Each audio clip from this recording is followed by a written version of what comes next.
Farirata, un Fénois en mouvement.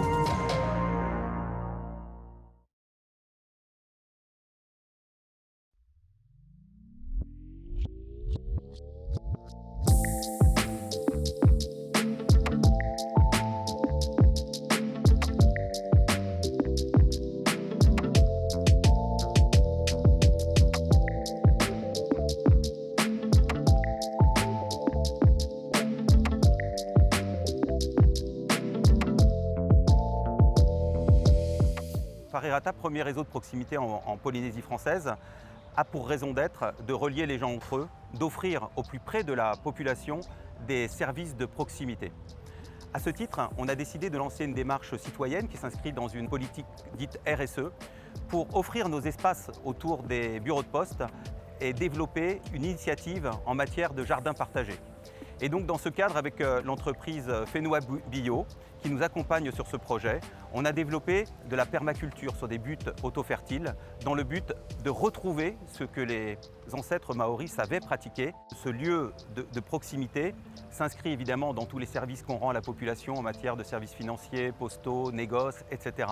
Mais la raison d'être, l'ADN de la Poste, c'est d'être utile pour les autres, c'est d'être extrêmement orienté en matière de services. Il nous semblait cohérent de pouvoir contribuer humblement à s'inscrire dans cette démarche qui a pour vocation de contribuer à faire en sorte qu'on puisse aller vers l'autonomie alimentaire dans les Tuamotu. Ça nous semble quelque chose d'essentiel, en ligne avec notre raison d'être, nous la Poste.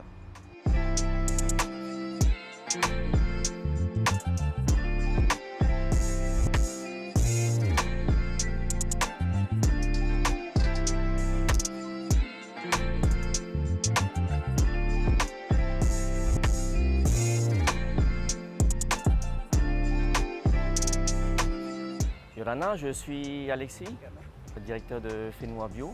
Je suis permaculteur professionnel et puis producteur de compost, de matières premières et d'engrais dédiés à l'agriculture.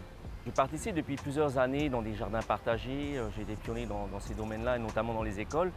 Et j'ai eu la chance d'être approché justement par le Farirata qui m'a parlé un petit peu de leur projet et qui m'a tout de suite convaincu dans le sens où c'était vraiment quelque chose de proche de la population. Et c'est vrai que sur les différents projets partagés ou potagers que j'ai mis en place, la difficulté était toujours de faire tenir ou de communiquer autour de cela dans le temps. Et au vu de cette structure qui est le Farirata, je me suis dit, voilà, là on a quelque chose qui va nous permettre de communiquer, de faire vivre autour de différents acteurs de la population, que ce soit des tavanas, que ce soit des enfants ou même simplement les gens, les parents d'élèves et la population des différents motus. Et donc quelque chose qui est ouvert tout le temps, qui est proche et incontournable dans nos îles. Alors on a posé deux projets, un premier projet en butte auto-fertile. Donc ce sont des buttes où, à l'instar un petit peu ce que nos Tupuna faisaient, ce sont les maïtés. Donc c'est un endroit où on va faire simplement un trou et on va mettre différentes matières organiques, un petit peu subtil, on va dire un peu technique, mais quelque chose d'assez simple, hein, et accessible à tout le monde. Simplement utiliser les déchets et les matières premières dans notre environnement. On a utilisé des algues que les enfants ont pu ramasser au bord de la mer, on a utilisé des feuilles de nono, on a utilisé des feuilles vertes, des feuilles broyées, du cocotier, on a utilisé tout ce qu'on a pu trouver dans notre environnement. Et ce projet-là va servir plutôt à planter tout ce qui est on va dire agriculture internationale. Ce que j'entends par là, c'est les tomates, les concombres, ça peut être on a planté des fraises aussi, donc ça peut paraître un peu spécial, mais en mon tour, on peut tout faire. Et ensuite, on a fait un deuxième projet, un petit peu plus simple, mais plus culturel.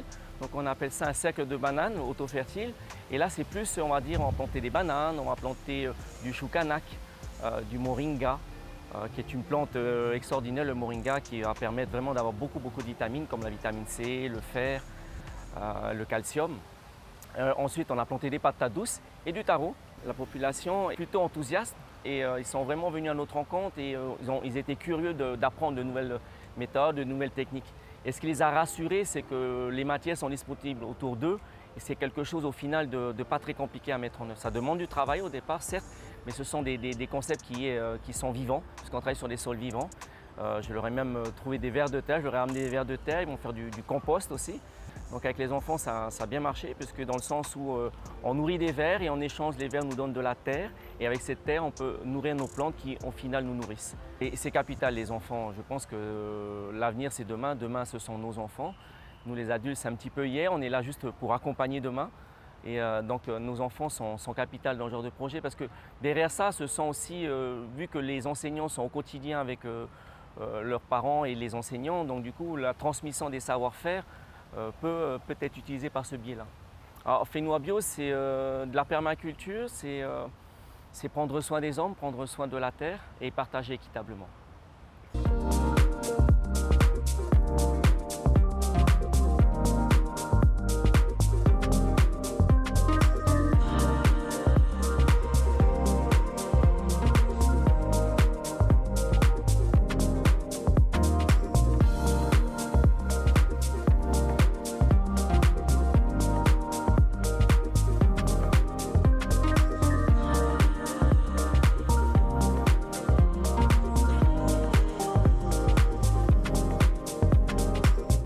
Nous sommes la société présente physiquement dans les 5 archipels. Il était de notre presque devoir de pouvoir modestement contribuer à aider les populations. Quand les avions s'arrêtent, quand les bateaux s'arrêtent et qu'on est sur une île, on se retrouve face à soi-même. Et constat, nous redécouvrons que nous sommes dépendants de l'extérieur. Le défi, c'était de pouvoir faire avec ce qu'il y avait sur place. Alors effectivement, il y a une petite partie qui vient de Tahiti. Une fois que ces buttes auto-fertiles sont lancées, elles sont alimentées uniquement avec ce que l'on trouve sur place. De plus, on arrive aussi avec des solutions pour créer soi-même son compost. Nous sommes au service des populations, c'est notre cœur de métier, la proximité. Dans les îles éloignées, la Poste, c'est un acteur de la vie quotidienne. Travaillons toujours de la même façon, c'est-à-dire nos bureaux de poste avec notre responsable, les écoles et la mairie, qui puissent promouvoir et continuer à promouvoir et à entretenir ces buttes auto-fertiles. D'ailleurs, les légumes rentrent entièrement dans la confection des repas pour les écoles. L'idée, c'est que nos responsables de bureaux de poste puissent être dans de véritables lieux de vie parce qu'ils sont dans leur communauté et du coup, ils deviennent aussi promoteurs de ces formes de culture qui fonctionnent. Ce sont des projets humains qui se font avec les hommes et donc nous sommes vraiment dans notre milieu. La pédagogie de ces buttes auto-fertiles, c'est de clairement qu'elles ne restent pas à Whareirata, mais qu'elles sortent et qu'elles se propagent dans les jardins. Les enfants ont été emballés, mais les adultes aussi. Ça a été un véritable plaisir, qu'ils comprennent bien que ce genre de mise en place leur servent. Ils sont venus chercher plein d'informations. C'est ça qui est génial dans ce projet. Et nous sommes fiers à Whareirata de pouvoir promouvoir l'alimentation.